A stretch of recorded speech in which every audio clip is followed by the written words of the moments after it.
Welcome to Untold Stories. I'm James, a sniper by training, and today, I'm not the one pulling the trigger. Today, you'll witness a moment most soldiers wouldn't believe unless they saw it themselves.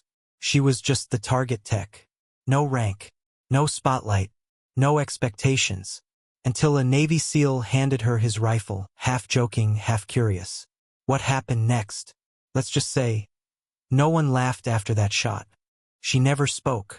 For 3 years, Alara Voss fixed targets on the military range, deliberately fading into the background while elite operators honed their skills. They barely noticed her until the day a SEAL's mockery pushed too far. When Lieutenant Elias silently handed her his sniper rifle, no one expected what followed. The impossible shot she made didn't just hit the target 2,100 m away. It shattered everything they thought they knew about the quiet woman they had overlooked every day. From which city in the world are you watching this video today? If you enjoyed this story and want more content like this, please consider subscribing. Your support helps us continue sharing these powerful narratives. The morning light cuts across the Nevada desert like a blade, revealing the sprawling military training facility in harsh detail. Range 7 sits isolated from the main compound, a harsh stretch of earth where the elite come to prove themselves. As the sun crests the horizon, a weathered pickup truck rumbles to a stop at the guard gate. The engine sputters once before falling silent. Alara Voss exits the vehicle with practiced efficiency. 36 lean with calloused hands and a worn cap pulled low over watchful eyes. The guard barely acknowledges her with a cursory nod. After 3 years of the same routine, she's practically invisible here. Just another piece of the landscape. "Morning, Ms. Voss," the guard says without looking up from his clipboard. Alara responds with the slightest nod. Words are currency she rarely spends. She moves through her morning routine with mechanical precision, checking targeting systems, calibrating equipment, fixing alignment issues too subtle for others to notice. When she kneels to adjust a distant target mechanism, her hands work with unusual confidence, correcting an angle by exactly 1.3 degrees without measuring. A small detail, but one that could affect a shot's accuracy by millimeters at extreme distance. The early morning solitude is her favorite part of the job. No questions, no eyes watching, just the quiet desert and the work. Alara runs her hand along a targeting rail, feeling for imperfections invisible to the eye. Her fingers catch a minuscule burr in the metal. She files it down with careful practice strokes. As Commander Lucas approaches, clipboard in hand, Alara immediately shifts her body language. Her shoulders hunch slightly, eyes cast downward, movements becoming deliberately less fluid. It's not fear, it's camouflage. Systems check out, Lucas asks, professional but distant. Alara nods, gesturing to the completed checklist on her workbench. Good. We've got SEAL Team 8 qualifying today. High priority. She acknowledges with another nod, then recedes into the background as operators begin to arrive. They flow around her like water around a stone, their conversations and laughter creating a bubble of activity that never quite includes her. She becomes part of the infrastructure, no more noticeable than the targets themselves. Only Lieutenant Elias seems to notice her at all, his eyes tracking her movements with quiet curiosity as she makes minute adjustments to equipment. When a helicopter approaches from the east, Alara's body tenses imperceptibly, a reaction so subtle only someone watching closely would notice.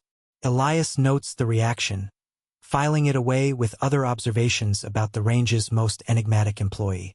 By midday, the range hums with activity. Shooters line up at various distances, their rifles cracking in controlled sequences. Alara moves between stations, invisible to all but the equipment itself. She notices a slight drift on one of the targets and quickly calculates the adjustment needed. 2 MOA drift on target 6. She writes on a slip of paper, placing it on Commander Lucas's station before disappearing again. When the operators break for lunch, congregating in the shade of the equipment shed, Alara works alone on a distant target. Through the shimmer of heat rising from the baked earth, she expertly diagnoses and repairs an issue that would have thrown off accuracy calculations for the afternoon session. No one notices, no one thanks her, and judging by the way her shoulders relax once she's alone, That's exactly how Alara Voss wants it. A week passes in much the same way. Alara arrives before sunrise, maintains the range with meticulous care, and leaves after everyone else. She exists in the periphery of the operator's awareness, a ghost who keeps their world functioning without interrupting it. Then comes the day when everything changes. "This is nonsense," Warrant Officer Soren Falk mutters, adjusting the scope on his rifle for the third time. Something's wrong with this equipment. The atmosphere on Range 7 crackles with tension. A joint training operation has brought fresh SEAL candidates alongside veteran operators, and everyone feels the pressure to perform under the watchful eye of a visiting high-ranking officer. Falk, 39, with the confidence of someone used to being the best, fails another difficult long-range shot. His frustration radiates outward, infecting the mood of those around him. "You're compensating for the wrong wind value," Lieutenant Elias observes quietly from nearby. "I am not," Falk snaps. "It's the equipment." As if summoned by the accusation, Alara appears with her toolbox. She moves toward the targeting system, keeping her eyes fixed on the ground, her cap pulled low as always. Her movements are economical, practiced, designed not to draw attention. Falk watches her approach with growing irritation. His earlier failures finding a convenient target. Maybe if Target Girl wasn't too busy daydreaming, the equipment would work right. A few of the younger operators laugh uncomfortably. Alara keeps her head down, continuing toward her destination as if she hasn't heard. She kneels by the targeting computer, fingers moving across the keyboard with practiced efficiency. "Hey, I'm talking to you," Falk calls. "What's wrong? You too good to respond or just too stupid?" The laughter dies. Commander Lucas looks up sharply from his clipboard, but doesn't intervene. The tension on the range shifts, operators exchanging glances, suddenly uncomfortable with the confrontation. Alara remains silent, her hands steady despite the humiliation. She kneels by the targeting system, methodically checking components with practiced movements. Her face reveals nothing, a mask perfected over years of deliberate invisibility. "Unbelievable," Falk continues louder now. "This is why women don't belong on military bases. They can't even handle basic equipment maintenance." The tension shifts again. Something flickers across Alara's face. A momentary crack in her carefully constructed facade.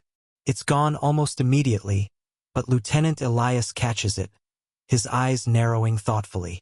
For a split second, he glimpses something beneath the mask, something hard and dangerous and carefully contained. Alara finishes her work on the targeting system, making a small adjustment that Falk had missed. Without acknowledging the continuing stream of comments, she gathers her tools and walks away, invisible once more. But something has changed. The careful balance of Range 7 has been disturbed. 2 days later, the situation escalates. The same joint training operation continues, now focused on extreme long-distance shooting. The targets stand at 2,100 m, wavering slightly in the heat mirage rising from the desert floor. It's a challenging shot under ideal conditions. Today, with variable winds and the pressure of observation, it's proving nearly impossible. "Winds shifting southeast 10 knots, Commander Lucas announces, watching through high-powered binoculars. The line of shooters adjust their calculations.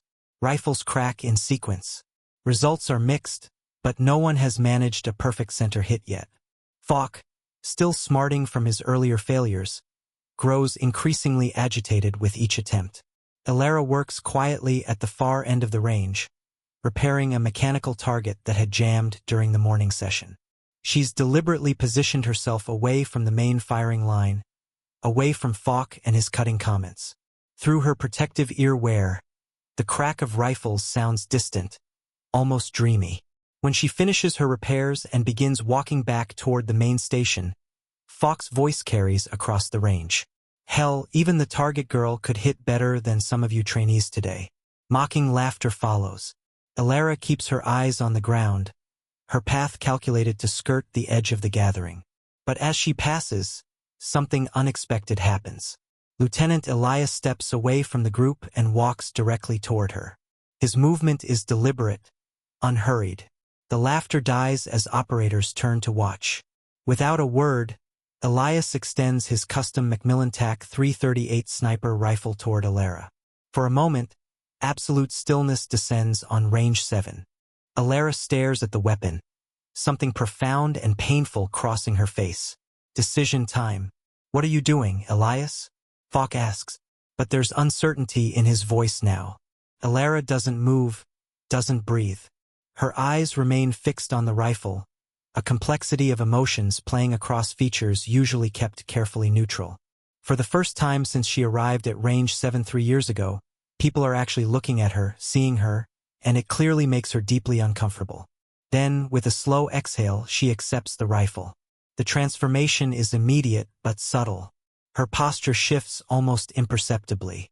Her shoulders square, her spine straightens, her chin lifts just enough to change the entire impression she gives. Her hands cradle the weapon with unmistakable familiarity, checking the chamber and adjusting the stock with practiced efficiency. Her eyes take on a focused intensity previously hidden beneath the shadow of her cap. Without a word, she moves to the firing position. The operators watch in silence as she lies prone, adjusting her position with textbook precision. She performs a perfect pre-shot routine, breathing regulated, calculations made without external tools. There's no hesitation, no uncertainty. Every movement speaks of thousands of hours behind a rifle. She fires. The target 2100 m out registers a perfect center hit.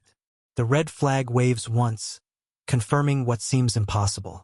Without celebration, without so much as a change of expression, she chambers another round and fires again. Another perfect hit. Complete silence dominates the range.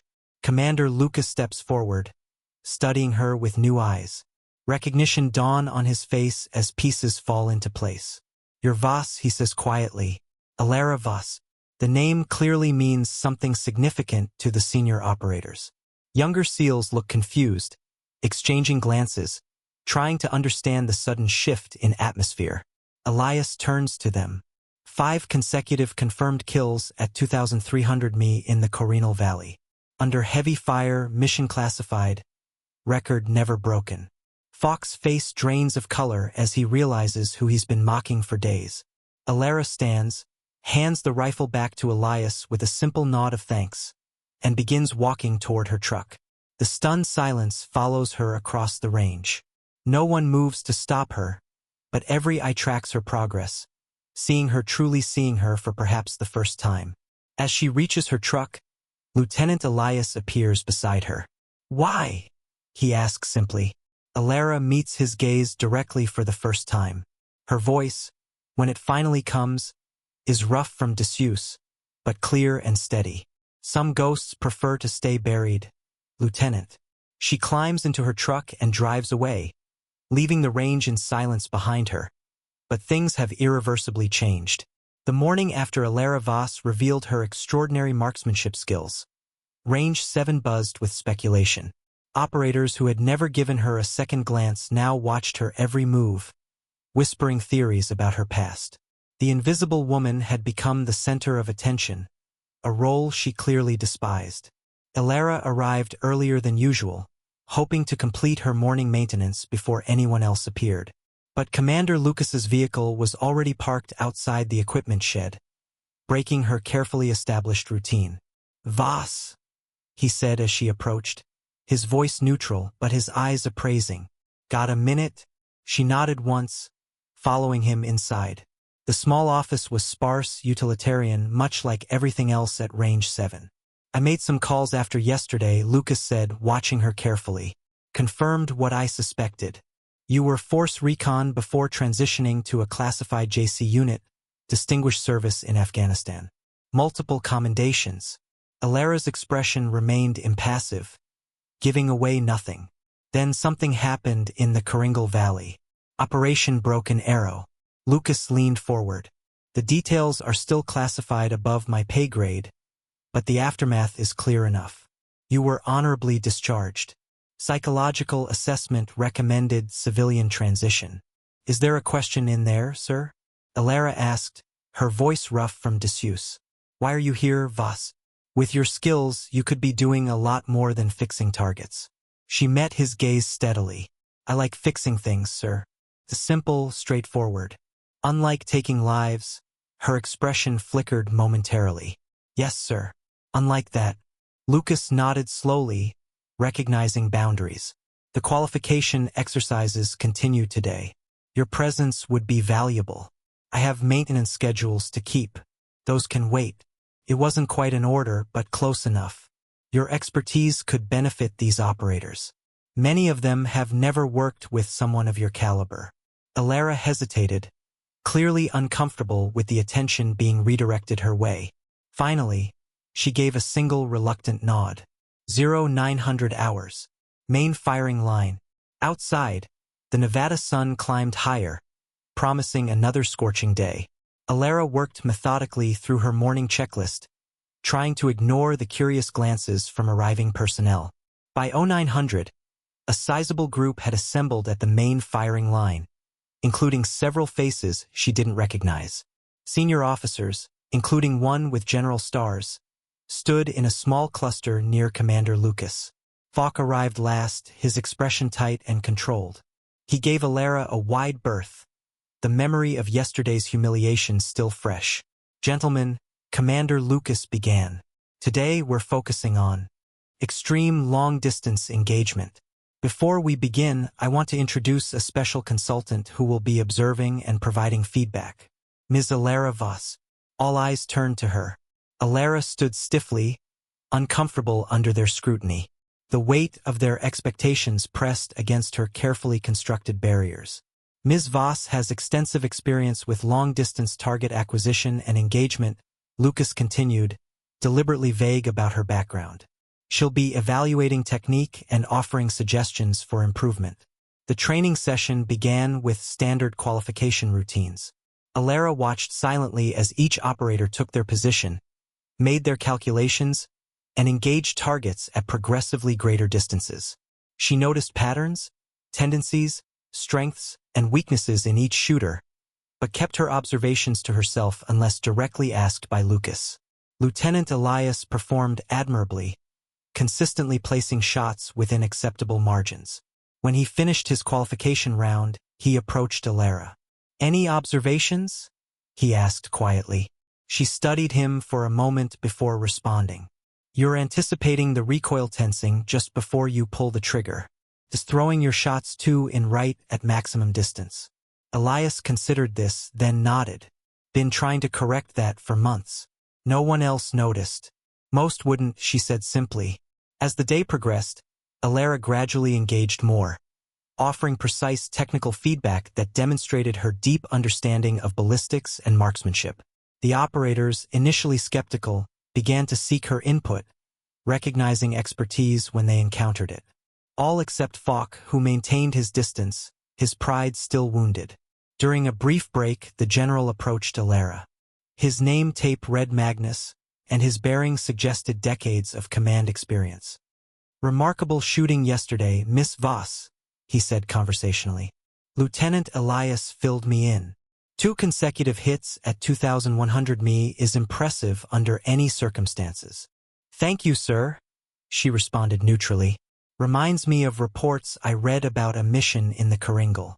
5 confirmed kills at 2,300 meters under heavy fire. The shooter's identity was classified. His eyes held hers until now. Alara tensed visibly. "That information remains classified, sir." "Indeed it does. But the skills that made that mission possible are evident." Magnus lowered his voice. "Those skills could still serve a purpose, Voss. The right purpose." Before she could respond, the general was called away. Alara remained where she stood. Memories she had spent 3 years burying threatening to resurface. The weight of what she had done, what she had been, pressed against her chest like a physical presence. The afternoon session focused on moving targets at extreme distances, a particularly challenging aspect of sniper training. As operators struggled with the combination of variables, frustration mounted. Falk, determined to redeem himself, repeatedly attempted shots beyond his demonstrated capacity, failing each time. "This is ridiculous," he muttered after another miss. The wind calculations must be off. Alara, standing nearby, spoke without thinking. It's not the wind. Your breathing is inconsistent. Falk turned sharply. I didn't ask for your opinion. No, but you need it. The words came more easily now. Muscle memory of a different kind activating. You're rushing the shot, trying to prove something. The target doesn't care about your ego. Their exchange drew attention. Operators paused their own practice, sensing confrontation. You think you're better than everyone here because you got lucky yesterday, Falk said, voice low and dangerous. One shot doesn't make you an expert. 2 shots, Lieutenant Elias corrected from nearby. Perfect center mass 2100 m. Falk ignored him. If you're so good, why don't you demonstrate for us again? Show us all how it's done. Alara regarded him coolly. I'm not here to compete. No, you're here to hide. Falk pressed, sensing vulnerability. 3 years fixing targets because you're afraid to pull the trigger again. What happened, Voss? What are you running from? The words struck with precision, finding gaps in her carefully constructed armor. Around them, operators shifted uncomfortably, sensing they were witnessing something private, something raw. That's enough, warrant officer. Commander Lucas intervened, but the damage was done. Alara's expression had closed completely, shutting down all the progress of the day. Without a word, she turned and walked away, heading toward the distant end of the range, where targets needed repair. Lieutenant Elias found her there an hour later, methodically replacing damaged target components. He didn't speak immediately, just began helping. With the repairs, respecting her silence. Finally, he said, Falk was out of line. He wasn't wrong, Alara replied after a long moment. About you hiding? She nodded once. We all carry weight from what we've done, Elias said carefully. Especially in our line of work. The shots we take, the decisions we make, they stay with us. Some more than others. The Kringle. Alara's hands stilled momentarily. Classified. The outcome isn't. The mission succeeded because of your shots. Lives were saved. And taken, she said softly. Elias was quiet for a moment. That's the job. The burden we accept. I couldn't accept it anymore. Alara looked up, meeting his eyes directly. 5 shots, 5 confirmed kills. All children. Elias's expression remained neutral, but his eyes registered shock. Children. Child soldiers. 14, 15 years old. Armed and dangerous. Yes. About to ambush a Marine platoon. Yes. Her voice remained steady, but her hands trembled slightly. All true, all justifiable, all children. Understanding dawned on Elias's face. So you left honorably discharged. Psychological evaluation suggested I wasn't fit for continued service. A ghost of a bitter smile crossed her face.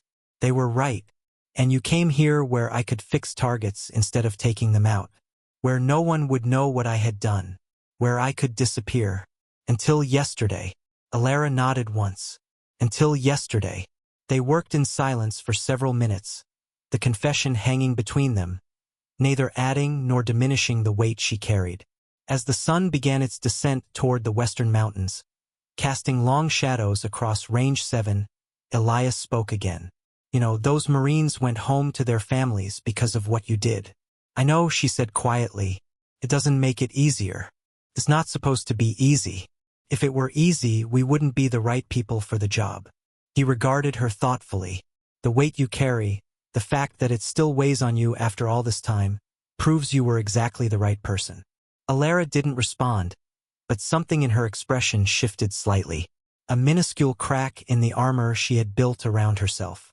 As they finished repairs and began walking back toward the main facility, a commotion drew their attention. One of the younger operators was engaged in a heated argument with Falk near the equipment shed. Words were exchanged, tensions escalating rapidly. This could get ugly, Elias muttered, quickening his pace. As they approached, they heard Falk's dismissive tone. You couldn't hit that target in your dreams, rookie. That's a 20,500 me shot with variable wind conditions. I'm telling you I can make it, the younger operator insisted. I've trained for this. Training isn't doing, Falk retorted. Put your money where your mouth is. The younger man grabbed his rifle, clearly intending to prove himself. Alara watched with growing concern, recognizing the dangerous combination of pride, inexperience, and peer pressure. He's not ready for that shot, she said quietly to Elias. His fundamentals are solid, but his wind reading is inconsistent. At that distance, with these conditions, he'll miss. And Falk will never let him forget it, Elias agreed. The situation was rapidly developing into something that would magazine damage unit cohesion and potentially a promising young operator's confidence. Alara hesitated, torn between her desire to remain invisible and the clear need for intervention.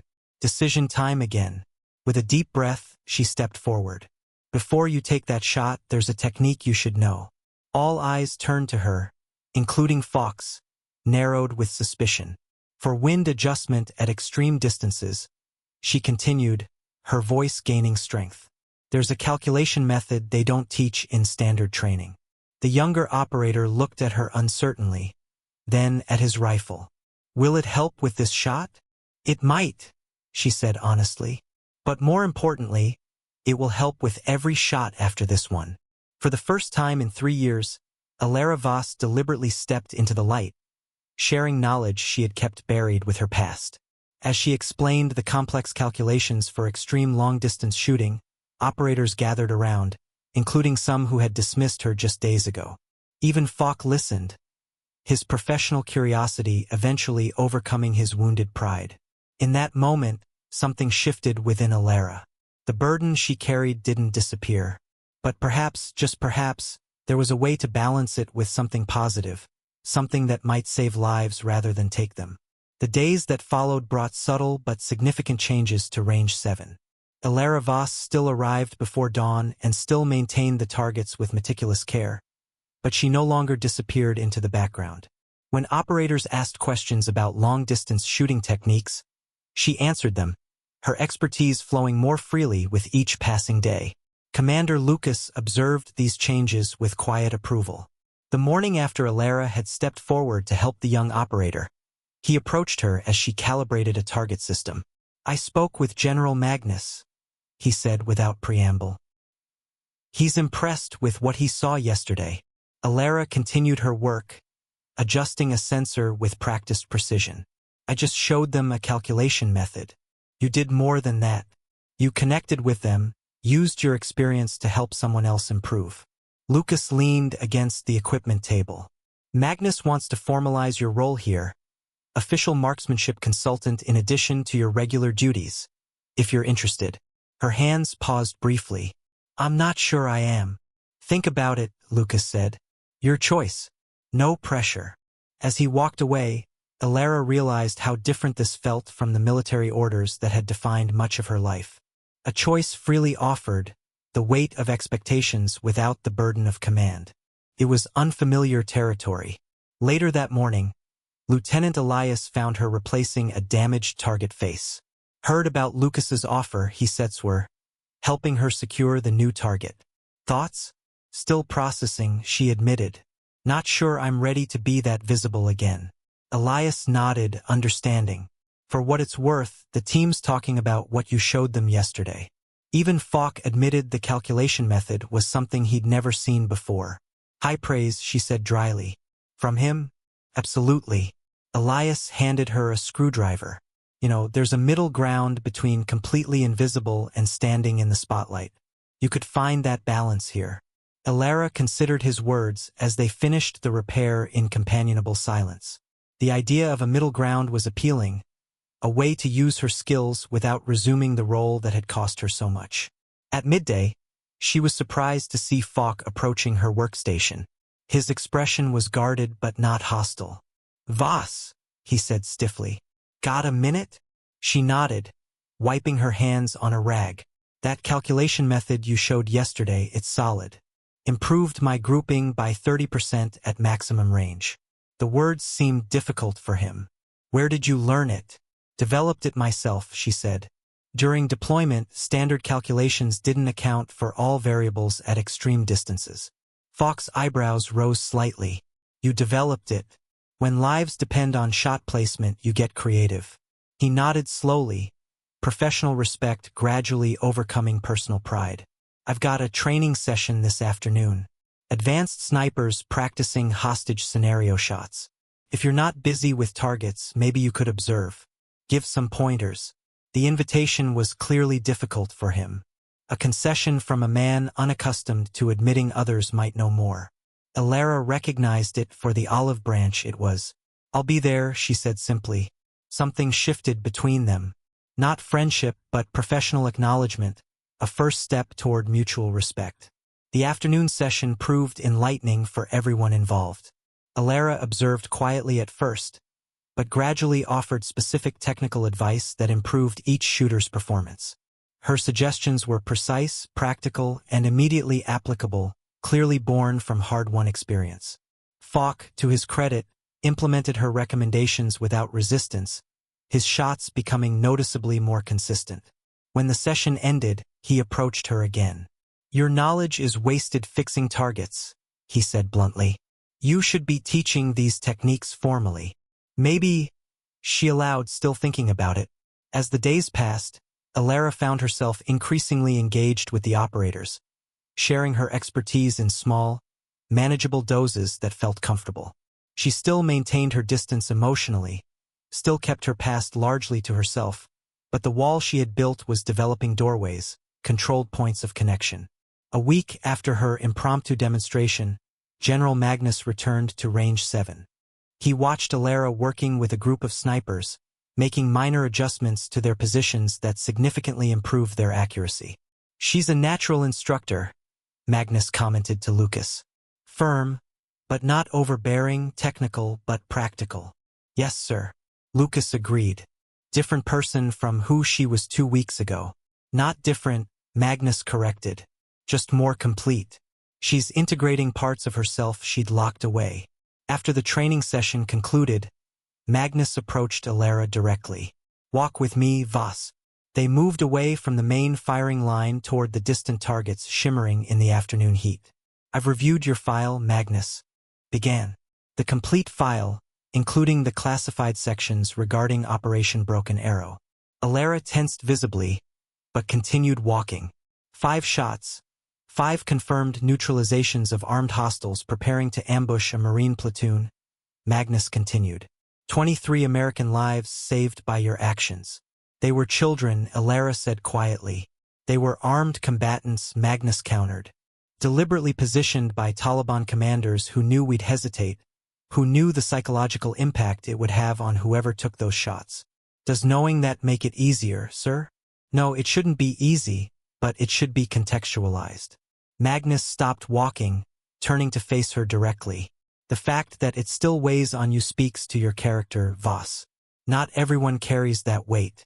Some compartmentalize too effectively, become detached. That's when mistakes happen.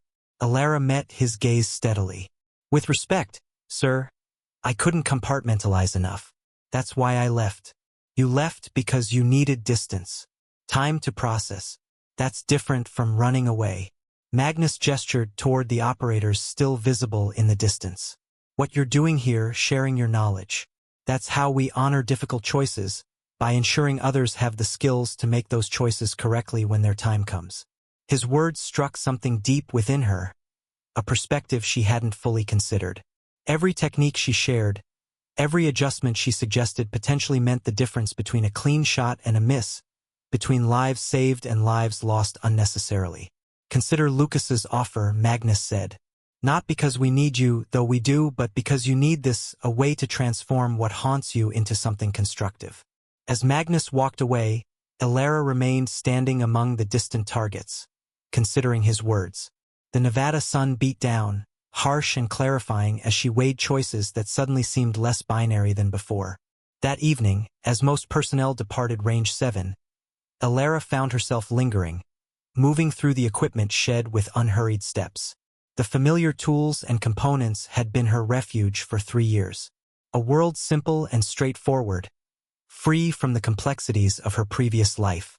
Thinking deep thoughts, she turned to find Lieutenant Elias leaning against the door frame. "Just considering options," she replied. and still weighing them. Elias nodded, understanding her deliberation. I'm heading to the auxiliary range, some practice before the light goes. Care to join? The invitation was casual, without pressure, and perhaps that's why Alara found herself accepting. They walked in comfortable silence to the smaller range set away from the main facility. Elias set up a series of targets at varying distances, then offered her his rifle. Ladies first. Alara accepted the weapon, the familiar weight settling against her shoulder as she took position. This time there was no audience, no point to prove, just the pure mechanics of marksmanship. She breathed, calculated, squeezed the trigger. The shot found center mass on the distant target. Still got it, Elias commented, taking his turn.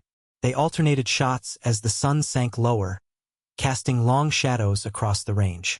The simplicity of the activity, the focus required, created a space where conversation could emerge naturally without pressure. When did you know you wanted to be a sniper? Elias asked between shots. Alara considered the question. Qualifying day at Scout Sniper School. First time everything clicked. All the elements coming together perfectly. You family tradition. Father was Forserican. Grandfather was a Marine Scout sniper in Vietnam. Elias adjusted his scope slightly. Neither pushed me toward it, but the stories they told, the precision, the discipline it called to me. As darkness approached, they packed up the equipment, the shared activity having created a comfortable space between them. Same time tomorrow, Elias asked casually. Alara nodded, surprised by how much she wanted to say yes. I'll be here. The following morning, Alara arrived at Range 7 with a decision made. She found Commander Lucas in his office reviewing qualification scores. Sir, she said from the doorway about the consultant position. Lucas looked up expectantly. I'll do it, she said, with conditions. Name them. I maintain my regular duties. The consulting is additional, not replacement, and I want to focus on technique and calculation, not combat psychology or tactical applications. Lucas nodded slowly. Seems reasonable. Anything else? Alara hesitated. I'd like to develop a comprehensive long-distance shooting curriculum. Something that codifies the techniques I've developed, makes them standard. A smile crossed Lucas's face. Consider it approved. When can you start? I already have, she replied. Over the next few weeks, a new rhythm established itself at Range 7. Alara continued maintaining targets and equipment with her usual precision, but now also conducted focused training sessions for advanced snipers. Her curriculum quickly gained a reputation, drawing operators from other units seeking to learn her methods. Falk, somewhat to everyone's surprise, became one of her strongest advocates, implementing her techniques with his own trainees and sending them to her for specialized instruction. Their professional relationship evolved into something resembling mutual respect, the earlier confrontation fading into background context. 1 month after her pivotal shot, Alara found herself observing a qualification session for new sniper candidates. One young operator struggled with a particularly difficult wind calculation, his frustration mounting with each missed shot. May I? She asked, approaching his position. The young man nodded eagerly, clearly aware of her reputation. Alara knelt beside him, making small adjustments to his position. You're calculating wind at your position, but not accounting for changes downrange. At this distance, you need to factor the terrain features affecting wind channels. She guided him through her calculation method, explaining each variable and its impact. His next shot struck significantly closer to center mass. Better, she acknowledged again. As she continued working with the young operator, she became aware of General Magnus observing from a distance, a satisfied expression on his face. When the session concluded, he approached her. You found your place, Voss, he said simply.